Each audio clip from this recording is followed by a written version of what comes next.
So for today's video, good morning guys. So ngayon magagawa tayo ng thesis.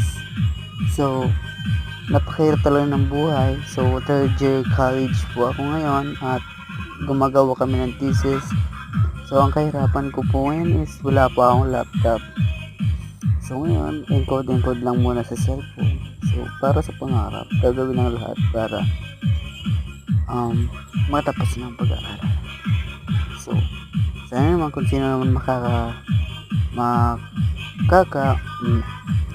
panood ditong video, sana naman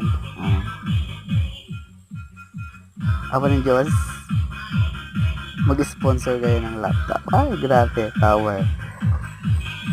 At ilamang po, napakahirap talaga mag-encode sa cellphone lang.